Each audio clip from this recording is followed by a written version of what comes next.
이번 시간에는 유아교육과 보육재정의 현황에 관해 살펴보겠습니다.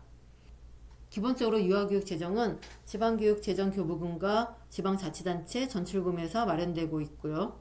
어린이집 재정 대부분은 지방비 매칭 국고보조금으로 마련됩니다. 그런데 누리과정이 도입되면서부터 유치원과 어린이집 재정 문제가 불거지기 시작했습니다. 누리과정이 도입되면서 지방교육재정교부금에서 유치원과 어린이집에 다니는 유아의 교육비와 보육비를 지원하면서 문제가 발생한 겁니다. 교육재정인 지방교육재정교부금으로 교육기관이 아닌 어린이집의 보육비를 지원하는 것이 문제가 된 거죠.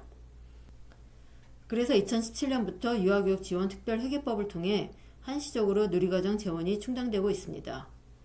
유아교육 지원 특별회계법은 취학 전 3년의 유아에 대한 누리과정 비용을 지원하기 위한 건데요.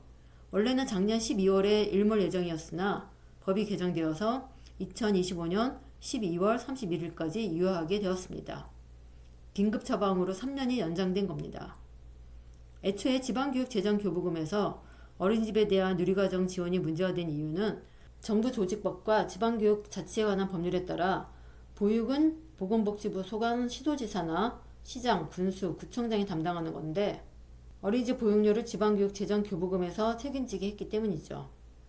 교육기본법과 유아교육법의 범위 밖에 있는 어린이집 지원에 교육재정인 지방교육재정교부금을 사용해서 문제가 된 겁니다.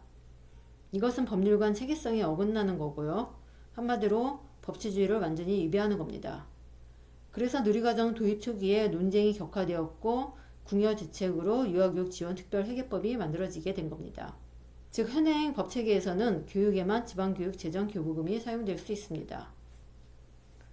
지방교육재정교부금은 지방자치단체가 교육기관과 교육행정기관을 설치 경영하는 데 필요한 재원을 국가가 교부하여 교육의 균형 있는 발전을 도모하려는 것입니다. 지방교육재정교부금 대부분은 초중고의 인건비, 시설비, 기관 운영비 등의 경직성 예산입니다. 경직성 예산은 의무적으로 지출하는 항목의 경비를 말합니다. 법률상으로나 정책상으로 지출이 결정되어 있어서 법률의 개정이나 기본정책의 수정 없이는 삭감하기 어려운 경비를 말하죠. 그러니까 학생 수가 줄어들어도 교육 예산이 줄어들지 않습니다. 많은 사람이 학생 수가 줄어들면 자동으로 교육 예산이 줄어든다고 생각하는데 전혀 그렇지 않은 겁니다. 학생이 감소한다고 곧바로 학급이나 교사가 줄어드는 게 아니고 학교도 바로 없어지는 게 아니기 때문이죠. 오히려 교육 예산은 계속 늘어나야 합니다. 시간이 지날수록 학교는 점점 더 낙후해지니까 시설 개보수를 해야 하고요. OECD 평균보다 높은 교사 대 학생 수를 줄이기 위해 학급과 교사 수를 더 늘려야 합니다. 그런데도 많은 언론에서 교육 예산이 남아돈다고 말하면서 교육 예산에 대한 가짜뉴스를 많이 퍼나르고 있습니다. 쓸데없는 기자재를 구매하는 등 교육 예산이 방만하게 운영된다는 식으로 보도하고 있죠. 이런 가짜뉴스는 초중고를 위한 지방교육재정교부금의 상당액이 대학에 흘러 들어가는 것을 정당화하고 있습니다. 심지어 지방교육재정교부금에서 어린이집 보육비를 감당할 수 있다고 말합니다. 교육 예산이 주체할 수 없이 남아돈다는 식의 가짜뉴스에 많은 사람이 속고 있는 겁니다. 지난 5월에는 지방교육재정교부금을 어린이집 운영에 필요한 재원으로 사용할 수 있도록 하는 지방교육재정교부금 개정안이 발의된 적도 있었습니다. 교육 예산에 대한 이해가 전혀 없는 매우 무책임한 발의였습니다.